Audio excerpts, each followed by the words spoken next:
also protect votes. I've heard many people speak, nonsensical and stupid members of parliament, Kamket and SUDI, saying how they are going to steal votes. Can you steal votes for young people anyway? Can young people vote then that they steal our votes? It's impossible, man. Tutawatoa huko. Yeah. I mean, they are saying that because they know they have already lost. And the fact of the matter is, that is just a threat. Because when somebody is defeated, he always says he has this other card that is actually unconstitutional. But I want to tell you, when you're voting or when you're preparing to vote, just know one thing, that when you cast that vote at the polling station, that vote is binding. Nobody can steal it. The elections that we have done ever since 2013 have changed the narrative of the voting in Kenya. Because the rulings that the Supreme Court has made, they are very clear that the last vote, the counting vote, is the one that is counted at the polling station. Now, this is the catch.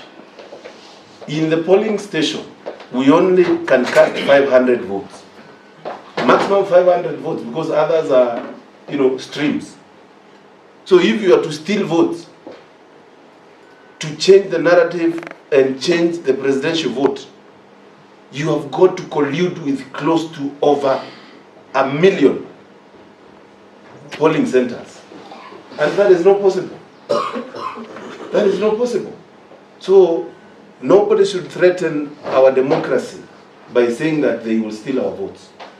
And I want you to mark those people who are actually saying that. Mark them. Tutawafunza lesson pale mbele. Because it is against our constitution. If somebody is saying that literally is saying, he is ready to ban this country for their own interest. All I'm saying is we are going to plan ourselves, we are going to ensure the votes count, and we are going to ensure that the voice of the young people is amplified to an extent where the next president, and I know the crisis of the joblessness of this nation, of the young people, is not an issue that can be solved. This president has failed in solving it. There is obvious reason why I say that. I was elected in the UDA. I was one of the people who were saying bottom up. Kwanza mimi ungeniguza nikiwa hapo. Yeah. But let me tell you something.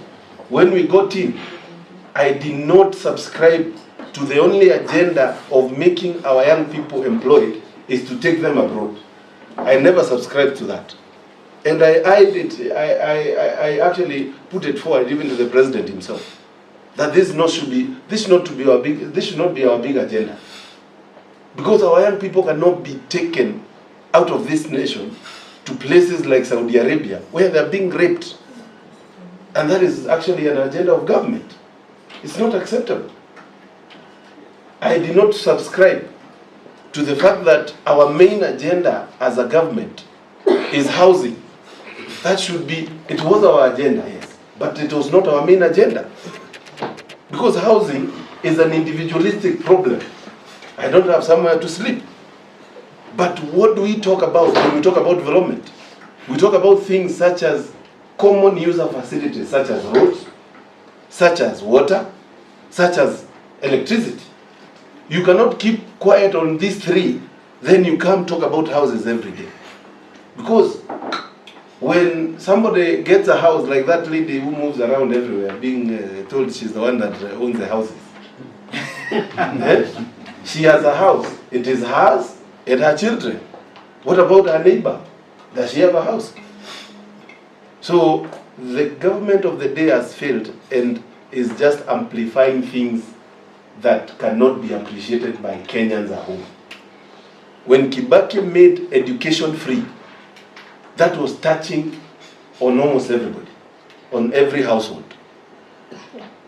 When Uhuru decided to do infrastructural projects that he has done, however, with the cost that is now the loans that we are reeling on, that was touching on everyone. If you use thicker road, thicker superhighway, you are happy. If you're using the road, I saw roads in Kisumu that are very well done, you are happy. But when you have a house there, you are seeing a beautiful house, you'll only ask, who's the owner of that house? You can admire it from afar and then go back to your small house. So my idea is, moving forward, and God willing, I will have a very powerful position in the next government. Yes, yes. Huh?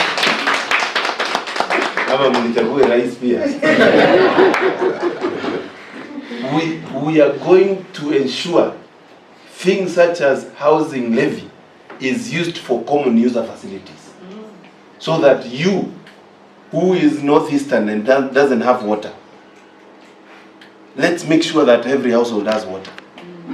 That is now where we can say government is working. You who don't have roads, when a road is made, even the one with a motorbike uses that road. Even the one that walks uses that road. Those are the things that we need to be focusing on.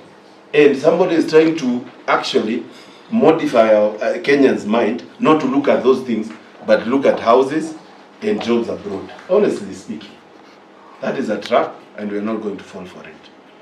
And at the end of the day, I want to tell you guys, don't lose hope of the nation called Kenya.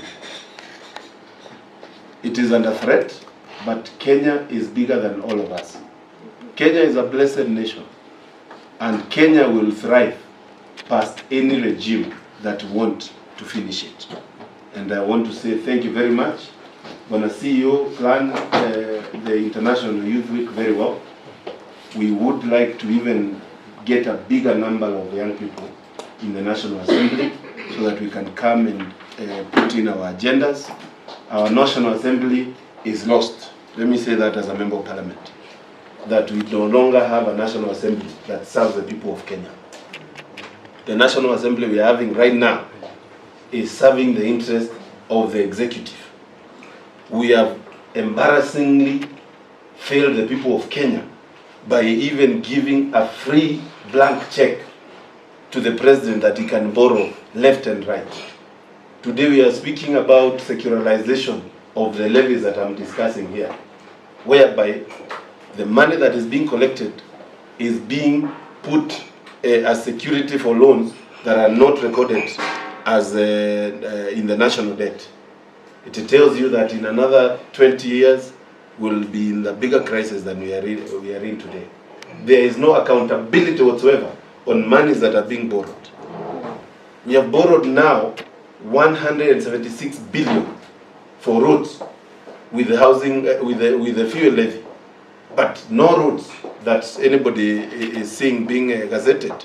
I mean, being put on papers as being made. These monies are going in people's pockets.